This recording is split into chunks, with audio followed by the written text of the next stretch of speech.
So the next question that we have to answer, Jim, is how are kids recruited in our community? So why don't you start with that, with you? I think it goes back to exactly what you said about the way in which victims are identified. So I think from a law enforcement perspective, what we have learned over time is that traffickers, recruiters, the people that facilitate child sexual exploitation are remarkably good at manipulation. And what we have found through our practical work in the field, as verified by some of the academic research that Dominique and her office has done, is that traffickers tend to identify vulnerabilities in people, whether it be an adult or a juvenile, especially a juvenile. So I think it's important to note that as a juvenile, you do not have the ability to consent to any type of sexual activity at all. That is just a statutory requirement. It's a basic common sense requirement. But when the traffickers identify that potential trafficking victim, they look for what are they lacking in their life that they could somehow fill or fulfill as a way to bring them over to win favor.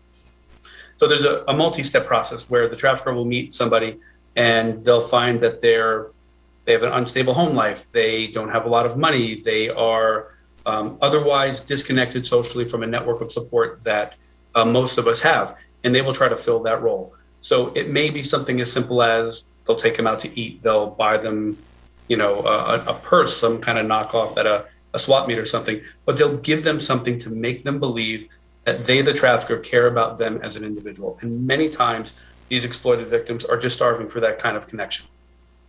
Over time, they develop this relationship and it becomes a situation where the victim somehow feels obligated to do the things that the trafficker is asking because nobody's ever treated them well before. They've never really had any kindness or love or support. And they feel that if they don't do what the trafficker is asking, they're going to lose what they've been given.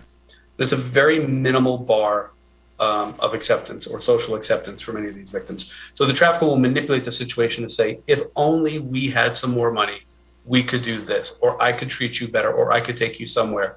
And they will suggest the idea of some kind of sex trafficking act. Many times, the child sex trafficking victim will feel that they don't have a choice. Many times they will feel this false loyalty to the trafficker, that they want to try to support them or try to do something to help them. And they'll say, listen, I'll just do this one time for us because of all that you've done for me. But once they do it that one time, the hook is in.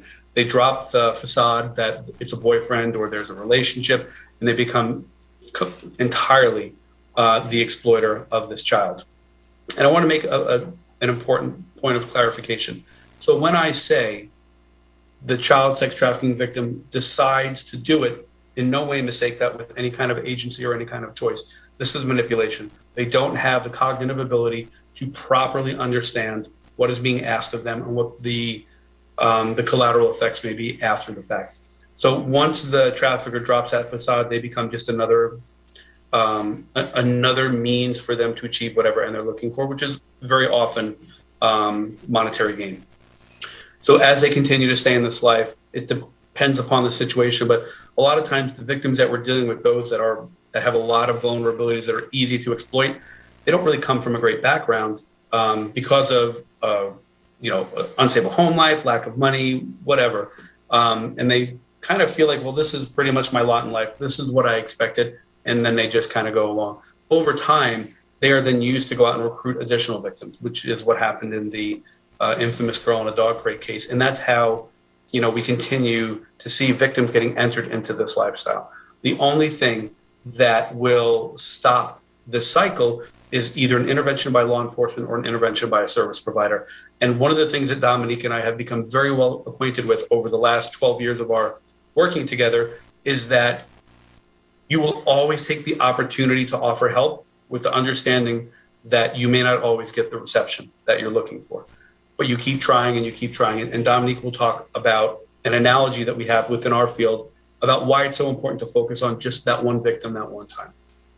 So the recruiting continues until law enforcement or social service provider makes a contact with the victim and are somehow able to remove them from this environment. We used to say that we would rescue them, and it's very dramatic, but many times it's a little bit more subtle than that. A rescue is simply taking a victim away from harm. Once we take that victim away from harm, we can then begin the process of helping them reclaim their dignity and kind of getting them back into a place where they recognize that they've been victimized and exploited.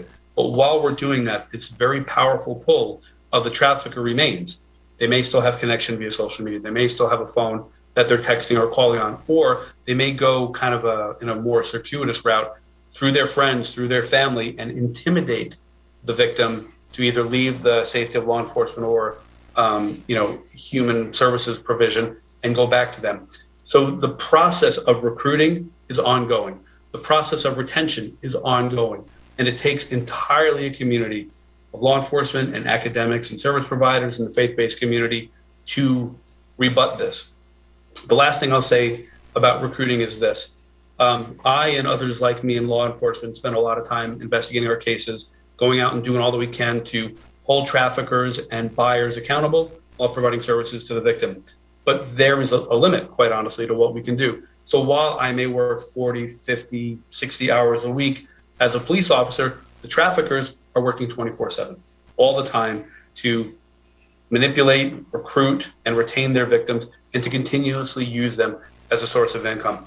Recruiting is perhaps the most important part of what it is that we deal with, because but for the victims, we wouldn't have this problem.